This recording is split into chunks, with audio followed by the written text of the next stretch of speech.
95% of us is unconscious. Our traumas, every learned experience we have is stored in our unconscious mind. That's who we are. We think that the 3%, the 5% of us that's conscious is who we are. It is not. If I removed your ability to do, who would you be? Less doing, more being. And it's hard to get a high performer to answer that question without naming or identifying something else they would do. Our first hypnotist was our parents. The voice in their head that's always telling them, you can't do this. When I ask them, whose voice is that? They will blow their mind. They'll be like, oh, it's my dad's voice. Just the awareness that that voice isn't their own can kind of break the programming. It's not so much the word, it's the energy and the emotions with it. Anger or the frustration that the child is feeling. That is more damaging than the actual word. Take a ball and go to a swimming pool, fill it up, and try to keep it submerged. After a while, you can't. I choose to believe that irregardless of where we are in this world, that what's for you is for you. We first opened the doors to Grown 10 years ago. I honestly thought we were just reinventing fast food. But what I didn't realize is this was never just about the food. We were also building community. My name is Shannon Allen, and you're watching Grown Woman Season 2. I am so excited to be at the Grown table with my people. Hello, so excited. Thank you for having us. Thank you so much. I'm so excited. I'm joined today by Zana White. Yeah. And Faheem Mujahid, Yes. two extraordinary practitioners, health and wellness coaches with a serious look into sports psychology and optimal sports performance. Yes. But very different. Very different. The worlds that you live in are very different. Sure. How you talk to student athletes, professional athletes, sports teams, your versions of coaching are unique to you. And I want to really get into that. Sure. But I really want to also speak to people at home and let them know that today what we're going to be talking about is how we can support our children that are in this process and have a love for sports and sports performance as they move through this journey. The AAU journey, the high school, middle school, college journey, the professional sports journey, because it can be overwhelming and exhausting. And I'm saying that as a mom of student athletes. Sure. Yes. I've got 5 kids. They all play sports. Our daughter Tiara played D1 volleyball. My boys are playing basketball in various ages and varying levels, from college down to middle school. Sure. Yes. You know, they all were kind of born with a basketball in their hands, but they play multiple sports, you know, football, lacrosse. They've done it all, except nobody wants to play baseball. I played softball. Nobody wants to touch that. That's the running joke in my house. Mom's not an athlete. I'm like, well, whatever. I ran a marathon. Who else can say that? 100%. But so I think there's a lot of data Yes. around what kind of support is encouraging for kids and what kind of support is deflating for kids. Yes. And I would love for you guys to share a little bit about your individual stories, how you got to this work, why this work matters, and how we can support families at home with a loving environment. Fahim, can we start with you? Oh my goodness. Yes, No, of course yes. not. On the Yes. spot. No, of course not. Big Okay. ball. You're on the Come on. spot. 100%. Tell us a little bit about your Okay. personal sports journey before you jumped into celebrity training mental health coach. So first of all, thank you for holding the space, right? I think I'm drawn to people and purpose. Mm. So to be able to see you in your walk is I'm honored to be in this Thank you space. for So being Yeah. especially if I can share any of my journey in a way that could inspire one of your viewers, Awesome. I'm up for it. So I think for me, so I grew up with a passion for football, played it all my life, come from a pretty big family, 6 sisters. And it took me all over the world, like many athletes. You go wherever the opportunity. Yeah. Knew I wanted to play college, bounced around different colleges and got an opportunity to flow into a position to be ready to play professionally. And then unfortunately, I lost one of my sisters.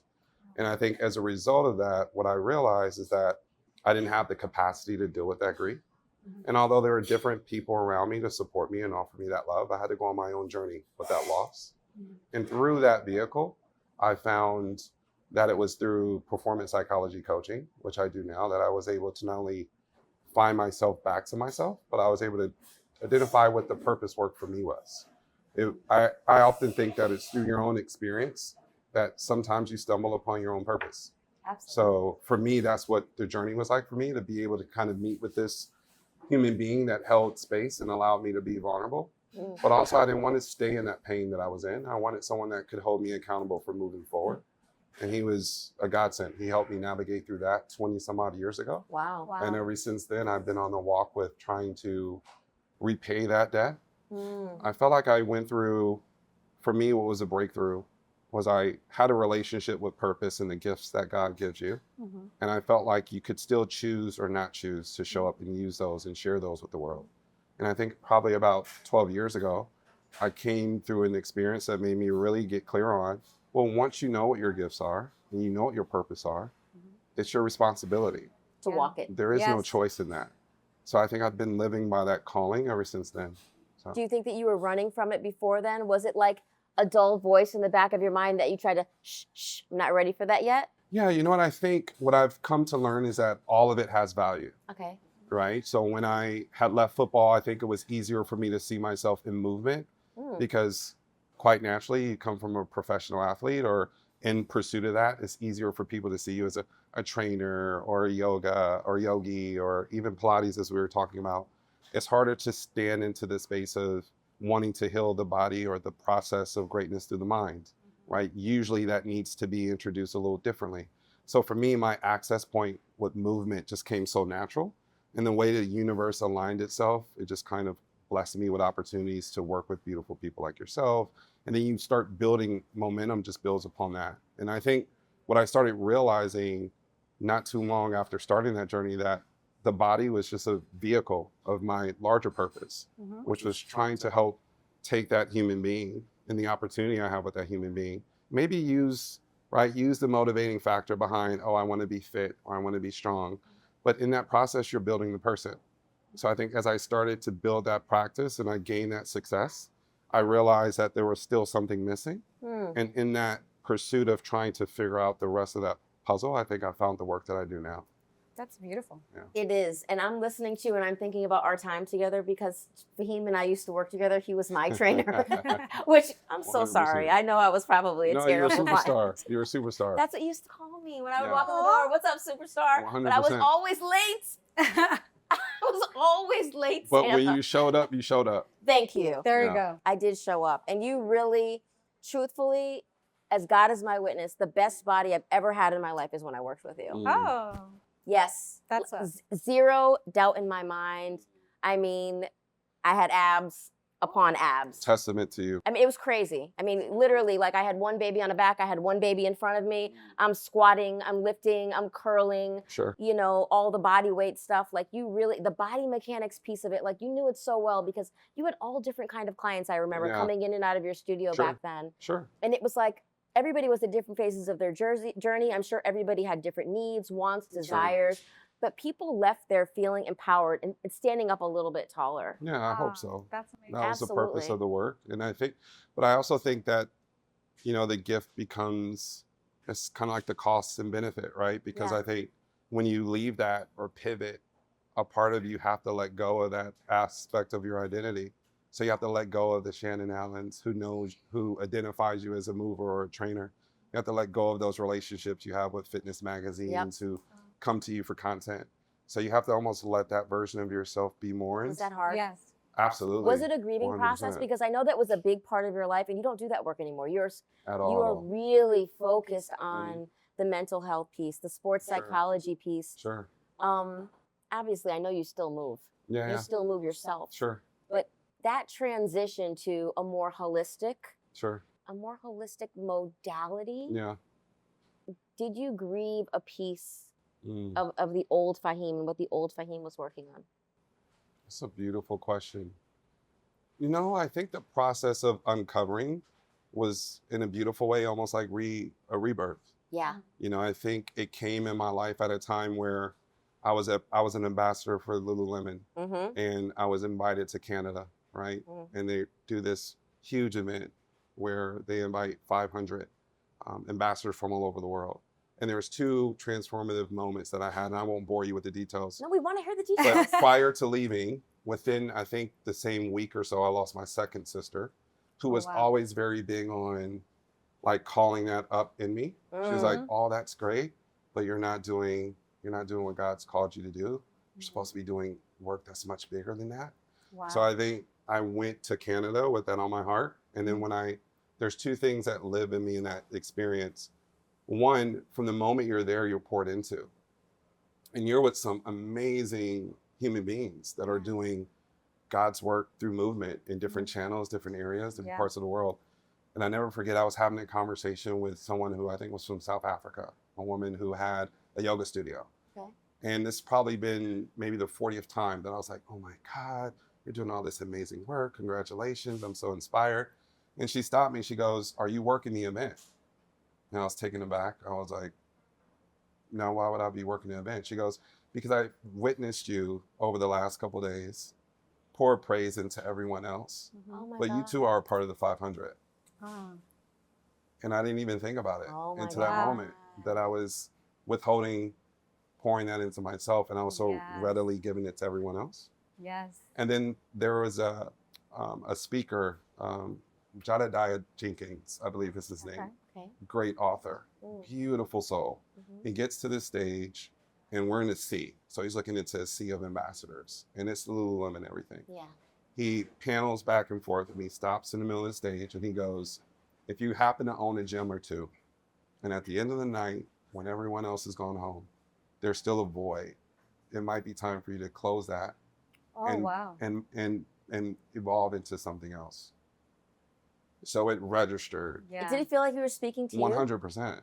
I think Oh, that's wow. how the universe works. I always believe in alignment, Yeah. right? That's my word. So Amazing. here we go. Here we go. Here we Xana. Hi. well, hello Well, there. thank you. Following that, that was amazing. Hello there. Hello there. So Hi. tell us a little bit about your work and how you got to this work, because you and I have had a conversation about this, and it started out with me asking you questions about my own children Yes. and how to be supportive for them as they're going through their various Yes. moments, excitements, challenges, because we all have them, facing adversity, and how I can be a more supportive parent. And you started telling me a little bit about the work that you do, the work that you've done with your husband, Mhm. former MLB player, the work that you're doing with your son, who is a rising star in soccer. Yes. Yes. And yes. I- Thank you, and- God. And you have more than one child. And I have a And daughter, you have a daughter. a singer, dancer, actress. Right. Mm. So tell me a little bit about how you came to this work. Because I know you have a ton of degrees, but like Okay. take us back to young Xana. Okay. Okay. So I always knew my calling was to help people. So from a young age, I was always that person that everyone came to in the friend group. I was open. Like he's saying, I knew like to be of service was my calling. Mm. So I went to college to get a degree in psychology, and I started my career in behavioral therapy with children with autism. Mm. And I loved that work. It was fascinating. I met my husband at that time, who was a professional baseball player, and his life took me all over the United States. We were moving, and I couldn't continue that work. Mhm. So I was longing to get back into psychology in some other form. And I just didn't know, I was missing, there was something missing in traditional psychology for me. Mhm. There was a missing piece. I couldn't figure out what it was. I went into real estate and a bunch of other things. Okay. But throughout his career, he was my first client. You were his therapist. Yes, I was. I had to keep him mentally sane, keep him focused, eyes on the prize. And I don't know if you guys are familiar. I don't know if it's similar in basketball and all sports, is that players get to this point where they kind of forget how to play. Mm. They just have slumps. Okay. Okay. Like maybe not your husband, Yeah. but No, but I'm fascinated by okay. this. So there's like these periods where their performance lags. And in baseball, they call it a slump. So you're helping them really, they just forget how to hit the ball, literally. And it's really, it's a psychological thing. Is it a mental block? It's a mental block. They're over analyzing. And so now I know as a hypnotist, what's happening is something that should be unconscious, hitting should be an unconscious thing, has become conscious again. Oh. They're overthinking, analyzing, working through all the things that they are conscious. So something that should be muscle memory. You've been doing this since you were Yes. a little guy. This should just be rote memory at this point, like anything, riding a bike, picking up a pencil, picking up a cup. Mhm. Why are you now analyzing each individual motion and second guessing? Exactly. So what is it? Is it from criticism? It could be a number of things. Okay. It could be some experience. A coach said something. They had a bad game. It could be a number of things. Something is written about you in the newspaper? Exactly. Mm. And it happens. And so when my husband was experiencing this, I was always trying to find a way to help him get through it. I knew of hypnosis. I learned about it at my UCLA education, but it was something scary to me. Like I was like, they might take over his brain and he's going to be writing checks to somebody that I don't, it was scary. There's a lot of There's a stigma. There's a stigma around hypnosis. People think it's like woo-woo, magic, something you'd see at a circus or a fair. I don't know. There's all kinds of things around it. So I never did that. I never found him a hypnotist. I regretted that. Okay. Fast forward, my son is playing semi-professional soccer and I saw the same performance issues in him. And I'm trying to help him and I'm trying to figure it out. His coaches were working with it. Same thing. I didn't think of hypnosis at this point. I wasn't doing it at this time. But he found a TikTok that said something about hypnosis being beneficial in sports. So he sent me a text message at 12:30 in the morning. Mom, can you get me a hypnotist? And he was playing at such a competitive level at Inter Miami that any mistake, he could be cut. Right? So he was looking for something to help him. I said, absolutely. Now, this was years ago. This is before COVID. This is before Zoom. I found a guy out in New York City and I called him up and I said, hey, do you work with kids? He said, yes. I said, do I have to fly my kid there? Because, when it comes to your kids, I'll do anything. Anything. I was like, we're going to fly to New York. We're going to get this done. He said, I can do it over the phone. And I said, energy work. Okay. I was still skeptical at this point, right? I set up the call. My son's on the phone. I'm literally with my ears pressed up against the door just to make sure this guy's not okay. Right. He has a couple sessions with this guy, and literally the next game that he has, he is playing like a beast out there, just confident, just tearing it up. And I look at my husband and I said, do you see this? Yeah. Do you see this? And he was like, yeah. I said, this stuff works. Wow. And it was at that moment I realized that I was going to learn everything about hypnosis. I was going to implement it into my own practice with my clients. And that's what I did. And hypnosis in sports, and I use it for all my clients, whether it's healing, depression, anxiety, stopping vaping, to you name it, hypnosis can tackle it. But with my athletes, it is game changer. It happens quickly, effectively, and it really gets to the core of the problem. Because really what those blocks are, it's a psychological issue at an unconscious level. They're not aware of what it is, but it doesn't really matter as long as you get to it at the core of what it is. That makes sense. So when you talk about hypnosis, for anybody that doesn't actually understand what you're talking about at home, you're not putting someone out. No. You're encouraging them to be in a meditative state. Yes, it's sort of. Okay, so what hypnosis is, and this is the big misnomer that everyone has. Break it down. Everyone has. Unveil the mystery. Okay, hypnosis is not sleep. Okay, you're not asleep. That's the movies, and there's another one on Netflix right now, and I'm like, not good for business. Yeah. But it's a lot of fear around it. So you're not asleep. It is not brainwashing. It is not taking over your mind. What it is getting to your unconscious mind, where the greater part of you is. We are 95% of us is unconscious. Our mental processes, our decisions, our emotions, our traumas, every learned experience we have is stored in our unconscious mind. Wow. Right? That's who we are. We think that the 3%, the 5% of us that's conscious is who we are. It is not. That is just a small percentage. So right? what is the conscious mind doing? Things like analyzing, having a conversation?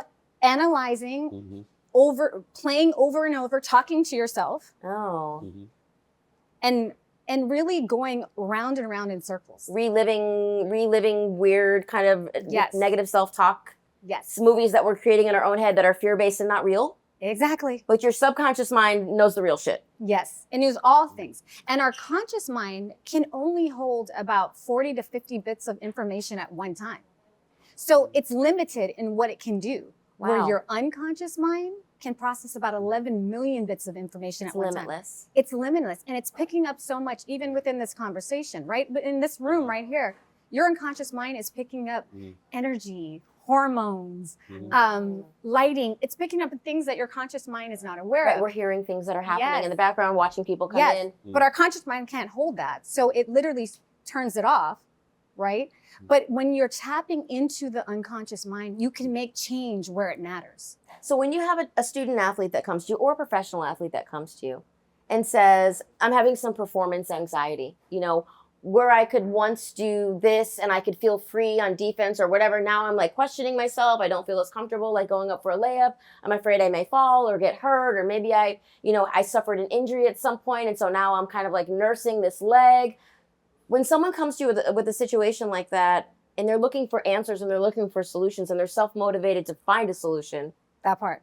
you're like, we need to do hypnosis and tap into the subconscious mind Yes. because we can actually fix that. Yes. Yes. And what are you doing? Are you telling the subconscious a new story So around that injury? There are so many parts, and there's so many little tools in my work chest, Okay. right?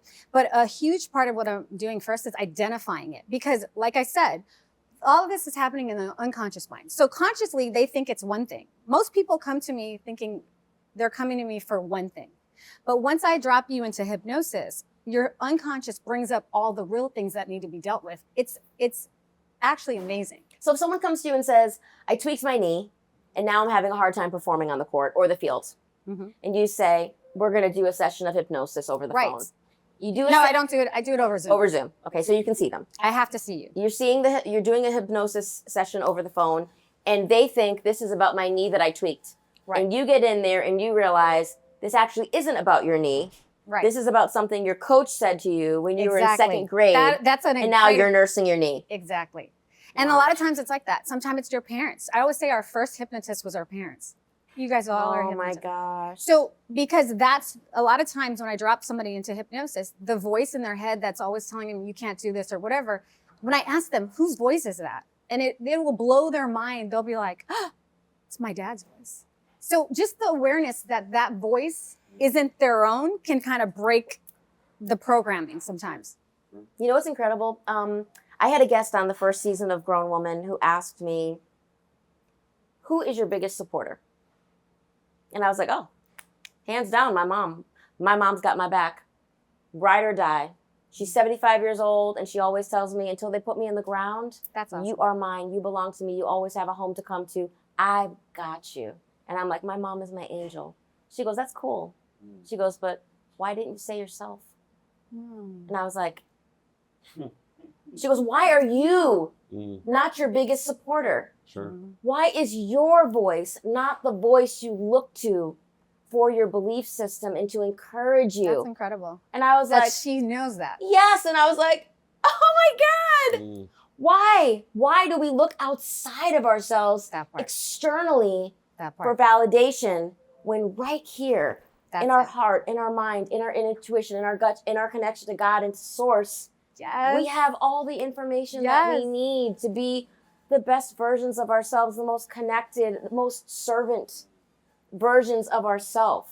Yes. Do you find that, Fahim, when you're working with, because right now you're working with, tell us a little bit about who you're working with. I know for years you've been working with professional sports teams, professional athletes, and organizations. I just love what you said about, first of all, I'm fascinated and I'm so Thanks. inspired by Right? hypnosis I'm doing to it. see it. Yes.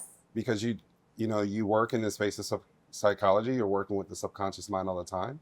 You don't think about adding that as a resource and tool, and hear you speak with purpose is really inspiring. Thank you. And I also think too, like what you were saying as far as shout out mom, right? As far as being Yes. here. Yeah. And I was thinking, like, and I tell it all the time, like, it's because we're not conditioned, Yes. right? We're conditioned the complete opposite, to find that self-approval or to build that framework of identity or belief from outside of ourselves from the very beginning. Yes. It's not advertised for us to go within. Yes. So quite naturally, you won't have access to anything that's not conditioned, right? So Yeah. I think, right now the work that we do, I'm in the human being work, right? They just happen to be pro athletes or collegiate Yes. athletes. And I always say, if you get the human right, the athlete takes care of itself. I Yes. am incredibly blessed, right? And I acknowledge that in the work that I do. Yeah. I've been entrusted with some communities and teams and organizations, and now pro athletes come and they're like, hey, how can I get 1% better? And I think it's just allowed me to be able to show up in the hearts and minds of people who try to live that 1%, whether it's in entrepreneurship or professional Exactly. sports or CEOs or like whatever that walk is with them. So I'm always a bit hesitant to quantify everything Put it in a as box. pro athletes or collegiate athletes, although majority of the work is that work. Okay. I think what I found is the most powerful thing to break through to those athletes is stripping actually that identity and connecting with them in separation of that, right? Because it's then that you can kind of play in that subconscious space and actually start doing a lot of the work that that Zana's you're speaking doing. about. Yeah. So in that, once you're able to identify that someone's having a hard time or they're experiencing something that they're not, that's preventing them from being at the optimal level that they want to be, right? Because obviously they have a grievance. They're coming to you with a problem. Yes. And you're hoping to come to them with a solution. Yes. When you realize, oh, wow, you know, that's actually my dad's voice. How do you then work through turning that voice down Yes. and turning up the volume of their own subconscious mind? Yes. So I love that question. So part of my work is what you were both talking about, is really learning to identify your own voice, that voice within. For me, I believe that people call it different things, and it doesn't matter what you call it. So for me, it's the voice of God. For some people, it's their higher self. For whatever you call that voice, but tapping into that voice, not the voice that's up here talking crazy. I say it's the bipolar voice that is in our mind, right? It's 1 minute you're amazing, the next minute you're a loser. That's not the voice we're tapping into. It's that true wisdom within, right? So that's part of the work, right? The other part is learning that you have power over your mind. And that's what I'm teaching my clients. So for example, the voice of your dad, we tweak it in a session. I can tell you where is it? Is it right here? Move it over here. What does that do for you? Change it to sounding like Mickey Mouse. What does that do to you? So I'm I'm teaching you the ability to control your thoughts and your mind. And that's powerful. So that's taking ownership and power back, because a lot of it is letting you be run by your mind. And I teach my clients to be in control of that you are in control. There's a higher thing within you that is truly you, not the voice in your head. Man, The that's wisdom. so hard. I think it's such hard work because most people search or hear or are actually looking for outside validation. They want to be liked. Sure. People want to be seen. They want to be heard. They want to be appreciated. Each one of us wants to feel like we matter. Sure. And most of us, or I'll speak for myself, I don't know. In that moment, I learned that I wasn't making my own voice matter more than maybe even someone that I love and loves me unconditionally, and that's my mom. And I'm a 50-year-old woman with my own kids and grandkids. So if I'm not telling myself, your voice is the one that matters, like that's the one that matters. Sure. How do you tell an 8-year-old that didn't make the volleyball team? It's actually, they're easier to work with because they don't have all those years of programming. Okay. So I'm so excited when I get a kid very young, because I can teach them the tools to take control, to trust their own wisdom, and to realize the power they have over their mind at a young age. And they don't have to face the difficulties we face because they learn quickly and they make that change really effectively. And when you teach a kid like, hey, I can control my mind. I don't have to, I can choose not to listen to that voice. I can empower myself and believe in myself, and it works. That just builds on itself. And so when those things start to fire and you're able to recognize that you do have power over the voice. Yes. And you're able to tap into to what you want the voice to say to you around these different ideas or maybe negative energies or belief systems that you want to kind of shed. Do you see a difference in performance and attitude? Really? Absolutely. It's life-changing. And how long does that take? Quick. Really? Sometimes one session. Quick. And that's the power of this work. It's like, I see it so fast. So I have literally athletes that are just struggling, and after a few sessions, they are excelling. And they're good. Or they'll come back for tweaks like, hi, Zana, I need a session. I need to come back. I'm struggling here. And they'll come back. Right, because now they have it in their bag of tricks, which is one of the things about therapy and mental health coaching that I think is so important. A lot of times it's like, well, gosh, once I start therapy, am I going to be doing therapy forever? I think once you're on the therapy journey, you may get to a point where all of a sudden you are going to miss your session, or you overbooked, or actually I can't really make it. And that's your body and your mind telling you like, okay, actually maybe we've accomplished some of these things. Mhm. Because when you know that you're starting the therapy journey and you really need it, you're not missing that for anything. You're like, this is my time. This is my hour. Book me out. Don't put anything on my calendar. Don't even call me or text me during this time. But as you're working through some of these challenges and you're starting to see results, it's almost like, all right, but now I also know I have this in my bag of tricks. So if I ever do need a tweak or a tune-up, I know I can go back to that work. Yeah. So what I do is different from traditional therapy. You're not supposed to be with me for a long time. I'm going to teach you the tools. I'm going to teach you how to do this yourself. I'm going to teach you, I'm going to make you aware. We're going to work through a lot of things. I always say I have a poor business plan in that my goal is your healing. And so if you are still coming to me for the same issues, I'm not good at my job. Wow.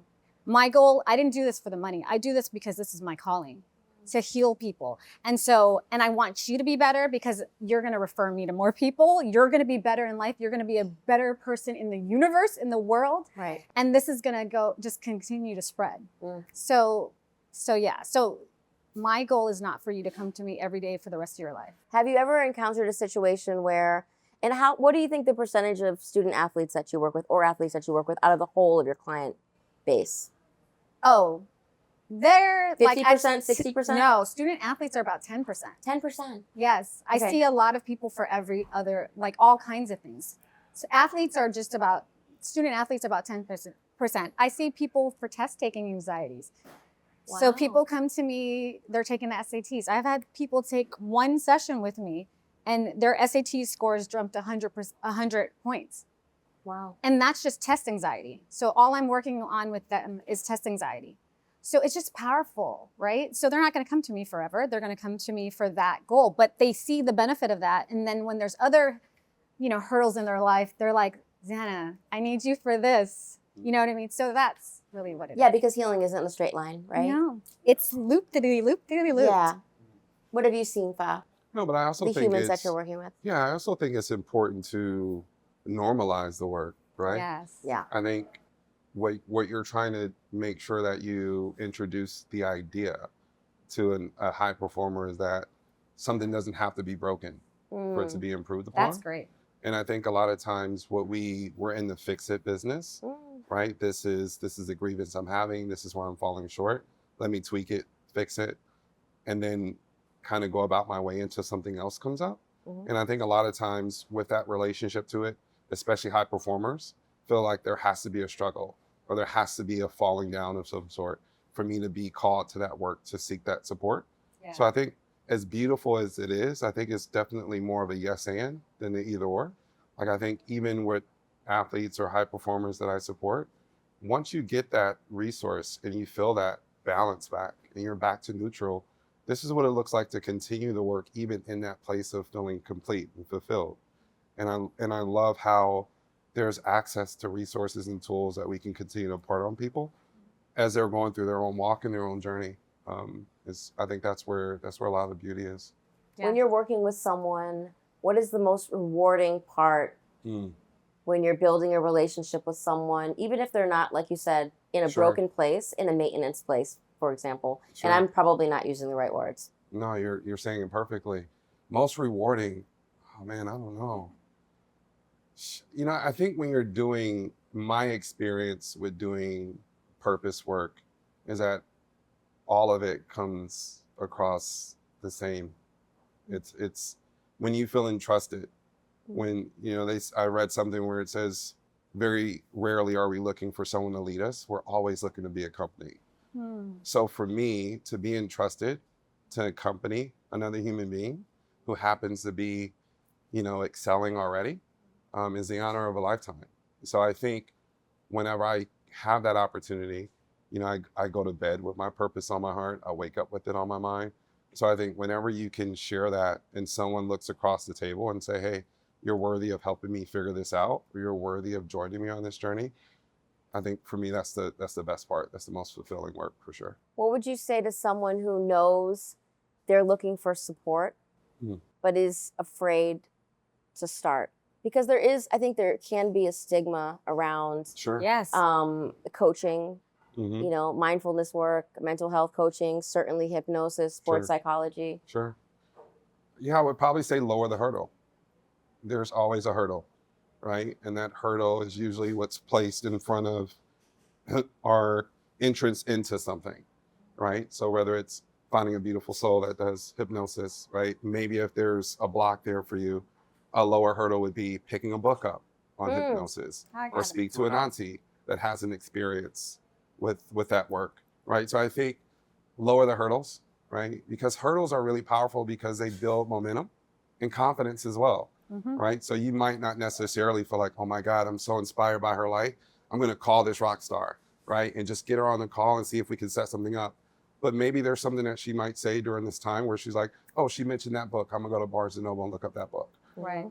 right? Or she mentioned the fact that her son was transformed through a phone call, right? Oh, I'm going to look that up. Like, who in my area does phone call hypnosis? So what I would say is whatever hurdle that you've conditioned, the action step, it's of your own making. So where is there an opportunity for you to find a hurdle that requires a little less in order to entry into that? And then start there and build from there.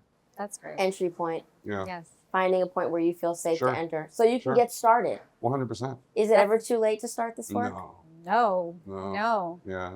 And sometimes it's just jumping in. Mhm. Like, I think everybody gets to a point in life, whether it's an athlete, where you just realize that you don't have the resources yourself, Sure. right? And so, and that for me, I always find that people come to me after they've tried everything else. Really? Yes. So I feel like when someone calls a hypnotist or looks for a hypnotist, most of my clients have been in therapy for 20, 30 years, struggling with the same issue. And they're just like, or a mother, I had a mother, her daughter had an eating disorder, and she'd been in all forms of therapy before she was like, I'm just going to try this.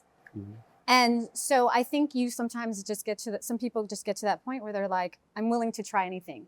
And that's also a good space if, Sure. you know, and I love that, because I believe that everybody who's sent to me was divinely sent to me. There's a purpose, and there's a common thread between all my clients. And so I know that this is my life's work and my purpose, and I'm walking in it. And when you asked him, how do you feel so rewarded, or what makes you feel rewarded in this? For me, I feel it. When I'm in session, I can tell when the healing's happening, because I literally just get goosebumps throughout my whole body. And I know I can feel the change. And that is, there's nothing like it. That is the most rewarding experience you can ever have, that I know, and I can feel them. I'm very in tune. Yeah. So though my sessions, we are like locked in, and they're over Zoom, but it doesn't matter, because they leave energized and filled, and I also leave each session. People always ask me, do you feel drained by this work? And I said, absolutely not. I literally get off the Zoom call and I'm like, woo, because I just know how powerful the work is and how the change is. They feel it, I feel it. So, man, what's better than that?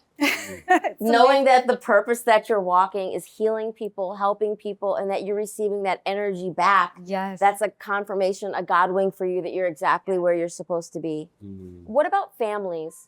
Have you ever done work supporting a family? Like if you have a person in the family, a mom, a dad, or even a child that's going through something, and it, like you just mentioned, the mom who has a child with an eating disorder.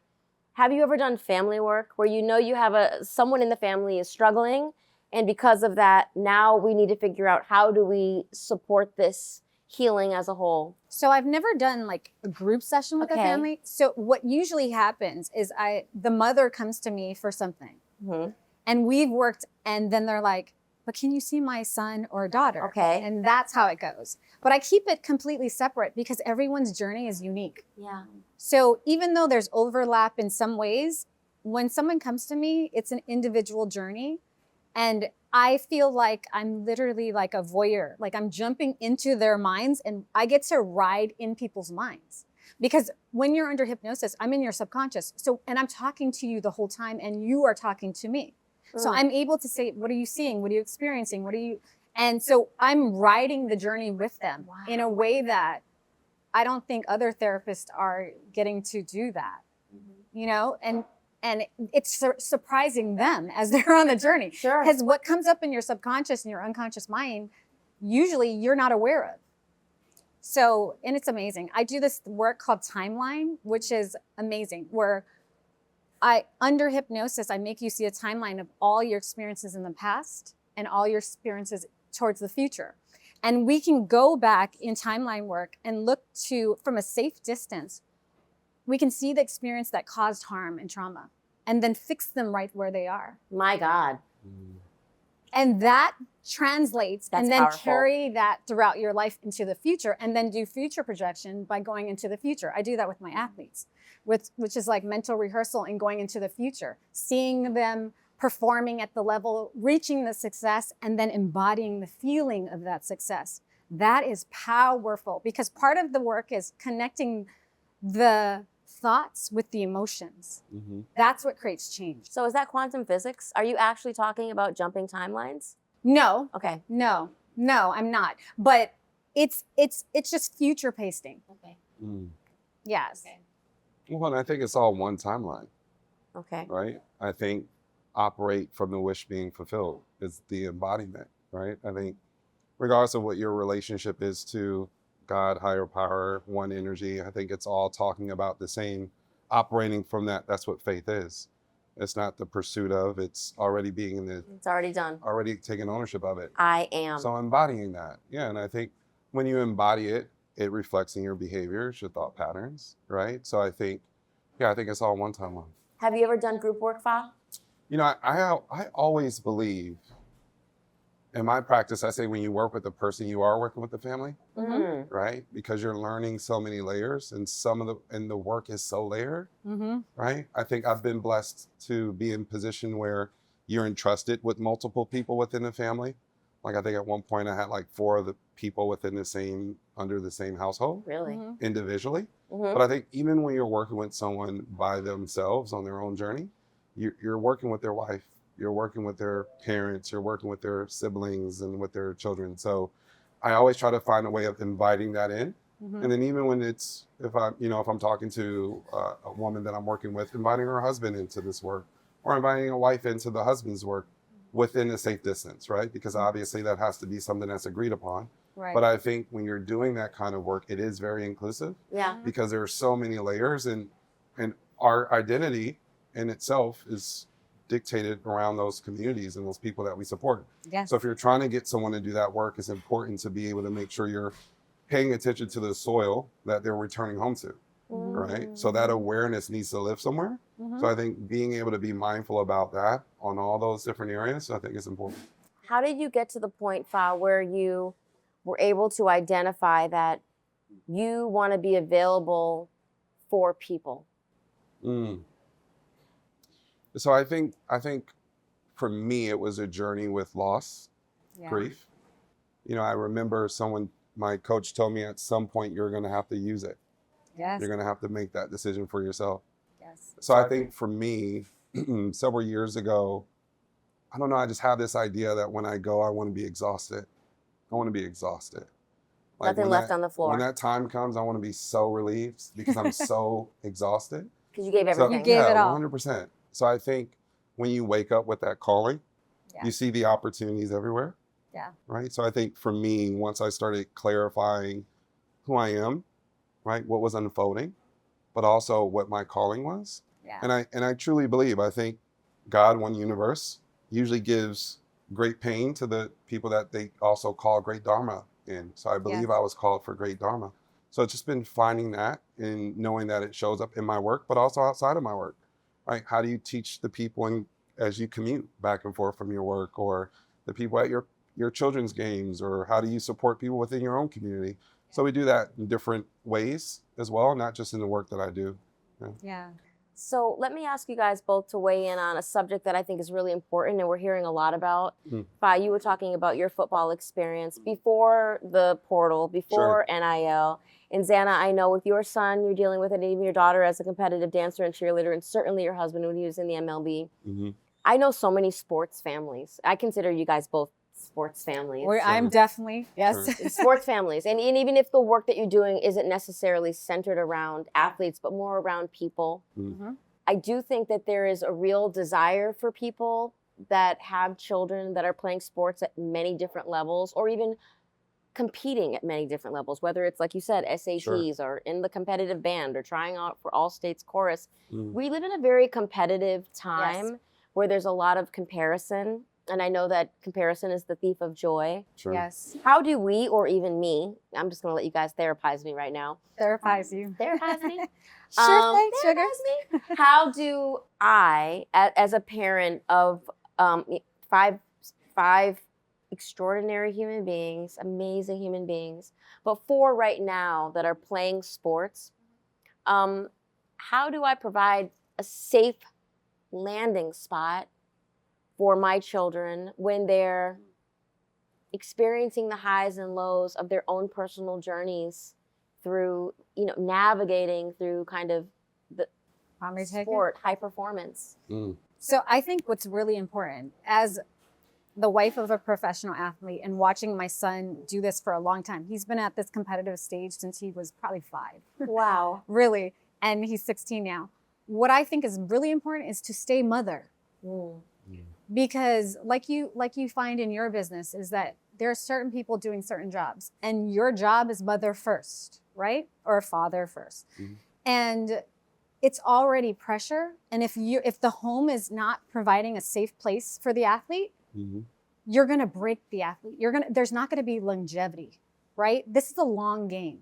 It's a long career, long life, if you start when they're young till they get to college or go to the pros, this is a long game. And what takes you that way is support.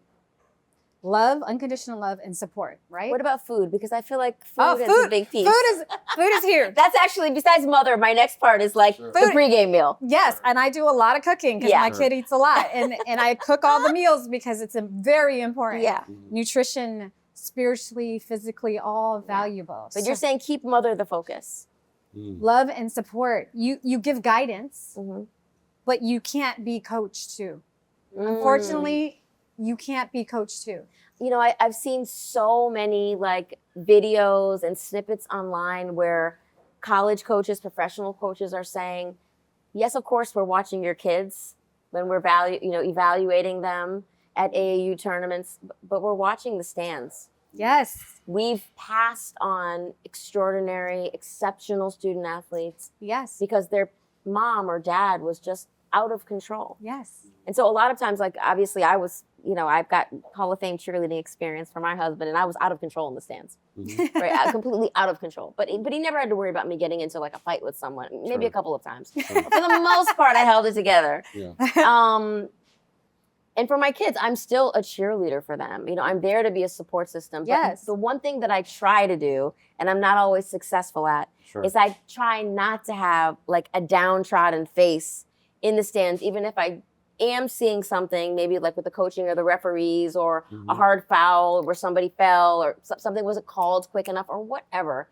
I try not to have low vibrational energy and be mad. I really want to be there, and I can't always do it, but I really try to be there. I'm intentional with committing to being there as a supportive, strength and love, and just being happy that they're doing what they're doing, because that's really what my role really should be. I'm happy if you're happy. And when we get out of the game, I typically ask them, how did you feel about it? Exactly. That's wonderful. Okay. That's wonderful. But what's better than that? I think that's wonderful, but I think that you got to remember, if your kid is at a certain level, they already feel the pressure. There are there's coaches, they know, if they've gotten to a certain level, they're doing all what you think you might say, they're doing to themselves 100-fold. And that is the voice they are hearing in their head. And I shouldn't want for them to hear my voice. I should only want for them to hear their own voice. Yes. So my role is love and support. Love and support. You can give, if there is something that you really think, but let it drop. Okay. To me, the most important thing is that where the parents make the mistake is that they're giving the criticism, but it's not so much the word, it's the energy and the emotions with it. It's the anger or the frustration that the child is feeling. That is more damaging than the actual words, because they're feeling that, right? So if you're saying it without an emotional attachment, that's fine. Hey, this is constructive criticism. This is what I noticed. This is all I'm saying. That's fine. But if there's anger and fear, is usually where that comes from, that is being sent to the child, that's too much. One of the things that I notice about my husband and his experience, and I'm not a professional athlete. I stopped playing softball in high school, so don't get to weigh in on this, but just from his own experience, and he's written about this in his book, so I'm not speaking out of school. My husband's mom was a warrior for him and still is. Her belief in him was what I would call the audacious belief. She truly believed he was the best. And he would say to me, like, Shan, I would be out there at 11 years old and I was like garbage during a game. Like, I didn't make a bucket. I had turnovers. I didn't get back on defense. I was taking plays off. And I would get off the floor and my mom would look at me and be like, you were the best player out there today. You were unbelievable. And he'd be like, Mom, I didn't have any points. There was 2 other guys on my team that had, 12 to 18 points. She was like, I don't care what they did. I'm talking about you. You were better today. You got better today. You are the best. And he always says that his mom's belief in him, just this unbelievable belief in him, is what gave him wings, because he always believed he was the best, because after a while, he would say to himself, I better step it up because my mom thinks I'm the best, so I better actually be out there and not make her a liar today. She was hypnotizing him. What? She was instilling confidence constantly.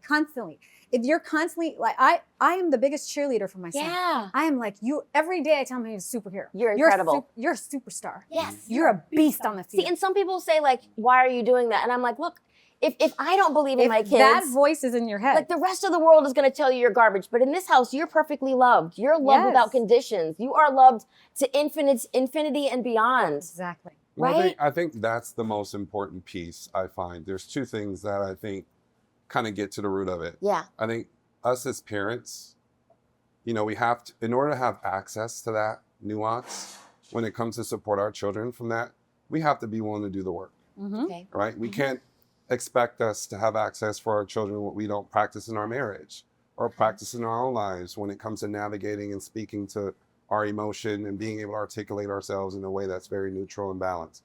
So what I would say is, again, if you're not doing it anywhere else, you're not going to do it when your son's coming off the court. Yeah. And I think the other thing I would say is that which you closely identify with, you attach self-worth. So it's not really about the missed shot. It's never really about the error pass. It's always about you closely identifying your self-worth as a result of this external outcome. So I think as safe landing places, I think one of the most powerful things that we can do is to take that lens and span it out, right? Because a part of what makes you great is that you do closely identify with, I am an athlete, I'm a basketball player, I'm a soccer player. But I always say there's a space for what else? And I think the more as parents that we can praise and pour all that love and light, I always say praise the process, not the outcome. Exactly. Right? Like, I love the manner in which you work. You know what? That work that I see that same tenacity when you're studying science homework. Or I see that same graciousness when you're reading a book to your sister. Or you're practicing your So baritone. what are those process things that we can call up? Because there's identity that's being formed. So praise And the I think work, not the outcome. 100%. Yes. 100%. Yes. And I think Okay. know that what you're seeing. The effort. Yeah, the effort. Because what you're seeing is never really what the problem is. Yeah. Right? It's almost like it's like a symptom, right? Yeah, you saw a missed pass or a missed shot, but it's not really that, right? Because if you're trying to get someone to play free, but your entire self-worth as a human being is your ability to do that one thing, It's a lot of then pressure. you'll never really play from that space. So I think as parents, if we can remind them of that expansiveness of self by exploring what else, I think that's the work that we need to do. I think what you're talking about, Fa, which is so important, is identity. Yeah. Not wrapping up our identity in some external factor. Sure. Exactly. I just know from, my own childhood with you guys can therapize me. Our parents, our parents are our first hypnotizers. They're our first great teachers. Sure. And oftentimes you see your parents have wrapped their identity up in some career path or some position, right? Sure. And like my dad's a teacher. He's a school teacher. That's how he identifies himself. My mom is an owner-operator of, the #1 independently owned real estate company in Central Connecticut. Sure. Shout out, Mom. Shout out, Mom. She's a boss. She's the barracuda. She's it. Yeah. But that's a big part of her identity, Sure. right? Because she was a dominant figure in business in our community. And as little girls, my sisters and I, I'm the oldest of 3 girls, we were so proud of my mom. Yes. Because we knew that what she was doing as a Black woman in business was probably almost impossible. Yes. At that time, Yes. before the Equal Opportunity Act. Sure. She did not play about putting families in homes, but that was a big part of her identity. And at 75 years old, she still works full time because she has a referral only business, and it's a big part of her identity. Sure. But what you're talking about is stripping away the identity around identifying as an athlete, Sure. identifying as an entrepreneur, identifying as a musician or as an extraordinary student. And it's like, I am this person. Sure. Well, I And think, these are some things that I do, but I'm Yeah. this person. well, I think that's where the work is, right? Yeah. If I removed your ability to do, who would you be? Less doing, more being. Yeah, and it's hard to get a high performer to answer that question without naming or identifying something else that they would do. Oh my God, if I wasn't playing baseball, I would open up a restaurant. Okay, again, that's doing, but who are you? Who would you be in absence of this thing, right? So I think what we have to acknowledge is that again, the beautiful walk that we go on with our identity in so many ways, that's why I said it's not an either or, right? Those elements that you pour into your identity serve very powerfully and beautifully at one moment in your life. But sometimes we become imprisoned by it, right? If you were imprisoned by the identity of being a stay-at-home, do you open this restaurant? If you're imprisoned by being a songstress, do you create space for mother, right? So I think we have to just be mindful of, because these identities that we give ourselves are really just in service of us. Those are younger versions of ourselves trying to love and nurture us where we are. But we have to be willing to kind of check in with ourselves every once in a while and make sure that those identities that we are carrying Still resonate. do they still resonate? And do they leave room for the expansiveness of all that I can be? And evolving. And I think sometimes that's where the challenge is. You know what I love about what you're saying? It reminds me of a stat that I read once, that 86% of marriages in professional sports end up in divorce. I'm sure, if not higher. 86%. Sure. And so it's like, well, why is this relationship that's working in the confines of an NFL season or an MLB season or a professional hockey season or an NBA season, when the retirement happens and we're hanging up our cleats and our shoes, all of a sudden, can we not look at this person in the same way that we did? And I think a lot of it has to do with what you're talking about, which is identity. When you are no longer Yes. an MLB player, an NFL player, Yes. married to an NBA player, married to an MLB player, when you're no longer a NFL dependent, and now we're just in a room, and we're just us. All We're the just lights are us. on. Sure. How do we still find connection? How do we still find connection? Have you guys ever encountered that? Because these are big numbers, 86%. Well, I'm married and my husband's retired. Yes, and I'm married and my husband's retired. And so, yes, that's definitely part of that transition. But I think a really amazing thing that he pointed out that I just wanted to touch on Please do. is that when you take away your identity, it's not like you can identify with whatever it is that you do, like athlete, whatever. Sure. But it takes away the pressure when that is your sole sense of value. Yeah. Right? So saying I am athlete, well, that's great. That's amazing. Or I am mother, or I am boss mom, but that's not what I value most about yourself. Right? And so like, I think what your mom Yeah, my mom. your mom and your husband's mom was instilling in him was that you alone were valuable, not your performance, but you as a person is valuable, whatever you do. And that inner love and support, it just allows you to just flourish. And so that's what I try to provide my husband, my son, and my husband, was that it doesn't matter what you do on the field. So I'm not nitpicking you. Did you do your best? Did you bring your A game? What could you have done better? Okay. All right. Good. That's it. Okay. You're amazing. I love that effort. Valuing the effort, valuing the hard work, the discipline, all of that stuff. That's what makes them excel. And I think the parents or the coaches, sometimes the coaches, right, that it's all performance. They're literally encaging these kids in a mental prison because they're like, oh, I can't fail. And I encourage my son to fail. Yeah. Make the mistake. Go take that risk, because the superstar takes the risk. The superstar isn't afraid to take the shot or to go after. That's the thing. Even like the best players in the world miss half of their shots. Exactly. So that's a part of the game. It is. Missing, losing. You know, what's one thing my husband always says? You learn nothing from winning. Exactly. And especially at this age where my guys are little still, for the most part, it's like you getting down on yourself because you lost some game, you know, at DS Sports Club when you're 6 years old. It's like you're down in the dumps, and it's like, okay, it's good to care. Yes. But this outcome doesn't change your life at all. What did you learn about this moment? That part. That you could have maybe done better, That or part. maybe done a little less, or maybe been more vocal, or maybe been less vocal, or maybe how you worked this week, or what you didn't shoot around, or did you get your rest, or did you eat right, or were you worried about other things that were going on in your life? Because the wins and losses at that age, they're irrelevant. That part. That's the most important thing. And I always tell my son and my clients that be like a goldfish. Okay. You have to let it, like the mistakes, they happen, let it slide. Keep moving in the game. Keep moving. Don't connect all the pieces. That's like golf. You're only as good as your next shot. Yes. Yeah. So you have to keep rebounding. The faster you rebound and you leave that game behind you, the better you are.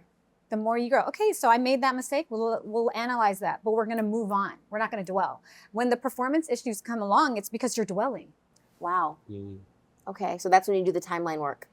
Or one of Potentially. yes, Yeah. one of the many. I also think you have to, in my experience, I think if there is a struggle with failure, especially for younger players, you cannot allow your only relationship with failure to be within the confines of performance. Okay. So what I would say is, my son is 9, and I tell him now, I'm like, okay, well, what else can you do today that you could probably fail at, right? Try cooking a recipe. Try drawing a picture. You're not an artist. You're not an artist, That's right? great. Try reading a book from back to front as opposed to front and back. So what I'm saying is, a lot of times where the resistance is the emotions that we're met with when we experience failure. Okay. And it also has a lot to do with the frequency by which we experience failure. Yeah. So if you only experience failure in this cubicle that you've put so much of your self-worth and identity, then how are you going to get any better at it? Like, where else can we introduce? Can we go to a restaurant like as beautiful as Grown and say, just pick anything, just run your finger on the menu, wherever you stop, that's what you have to order. Can you be with it if you're disappointed, right? Because that might register great. as failure, right? Because I didn't pick what I thought I wanted, right? So I think we as parents and as a community, we have to be able to see, okay, well, where is my child struggling, or where could they use a little bit of encouragement? Where can I make sure, because recency bias is real, right? So where can I make sure that my son is being met with failure more often in an environment that's safe for him, that I can help him navigate, as opposed to waiting 2 weeks from now when he's in a really important game and then I'm trying to talk him through it. So I That's just think great. we have to create those opportunities. You know, I wonder, are our kids safe to fail? You know, this is the part that I worry Yes. about with our kids. Sure. Yes. You know, we live in a world right now, in a world of erasure, in a world of questioning Yes. accolades and education and importance and expertise. And a lot of times we're being questioned, do you really belong? You know, even with your degrees, even Sure. with your expertise and all the people that you've worked with, does your experience really matter? And I think a lot of times we are expecting our children, and we are expected to be phenomenal. Yes. That's we are real. expected to be extraordinary. Sure. Because Yes. even when you're a 5-star general now in the world, someone is questioning, did you really earn that? Or were you filling a quota? And because Exactly. of that, I don't know that our children actually have permission to fail. But some of their counterparts in school, in sports, on You the ain't playground, lying. are given multiple times to fail forward. In business, I Yes. can't tell you how many times I have gone into a room with people, some of the largest VC firms in the country, if not the world, and pitched this thing out 10 years ago, only to be told what you have managed to accomplish with Yeah. sheer grit and determination is extraordinary. But I will never invest in you. But if you have a charity that you'd like me to make a donation to, I'm happy to do that. Because Wow. less than 0.1% of women of color, Black women's businesses are invested in. I know. So there's no failing forward. Sure. No. Most of us, if we fail at something, that's the only shot we're going to get. And we're going to True. be judged by that failure over and over and over again. So my question is, if encouraging our kids to fail is fair, if they're not going to be given another chance? Are our children safe to fail in 2025 in America? Our specific children? Yes. I'm asking about the three of us. Well, How I would, yeah. go ahead. Go ahead. What's alive? Take it. Yeah, what's alive in me in that moment? You know, I think sometimes we confuse the person by which God uses to give us our gifts from the person that's actually given us the gifts. So what's alive in me and my children? Absolutely. Yes. Absolutely. Go because for it. you have to. You have to, one, I have to be able to know that because you're going to mirror your relationship to failure based off of father, right? I need to share my failures with you on a day-to-day, right? Week to week, so that it softens your relationship to it.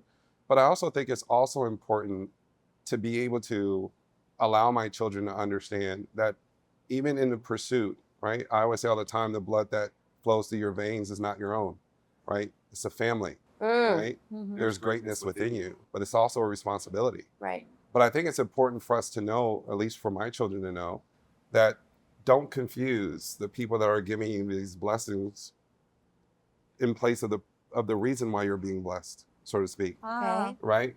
And I have this exercise I tell players, performers to do all the time is when they're feeling like they're being somewhat muted, I say, take a ball, any ball, go to a swimming pool or a tub, fill it up and try to keep it submerged. After a while, you can't. Can't do it. You can't do it. And I choose to believe that irregardless of where we are in this world, that what's for you is for you. Yeah. And there's a part in this journey with being met with that door that's going to close, that you're going to be met with yourself. And you're going to learn that there are certain elements that you're going to have to pull up, that you're going to have the opportunity to pull up within yourself because you went through that adversity that the person next to you doesn't have, right? So we can't get into the relationship of comparison, but we have to make sure we stay connected to the source where all those abundant blessings come from. Yeah. So I think for me, how I would answer that question is absolutely, yeah. Give your kids permission to fail. 100%. I tell my kids, go after it, fail, and I got you. Take the risk, and I like he's saying, I believe there are no accidents, and that the greatest journeys were the points in my life where I experienced the most difficulty. I lost my mother, and that really, she was my rock. And when I lost her, I didn't think, my whole fear in life was that I wouldn't be able to live without my mother. But losing her, going through that healing journey, like you discussed with your sisters, really was the catalyst to the person and the woman I am to now. I knew that I would never have got here if my mother was alive with me this whole time. That it was that deepest, darkest fear and me overcoming that and growing, and the flower that blossomed out of that pain was really what made me. So any failure, I champion for my children. So you're saying no losses, only lessons. That part. You know, I have a good friend that has been through some really incredible times. And she said to me in an episode, but also just in private conversation, nothing happens to you. It happens for you. That part.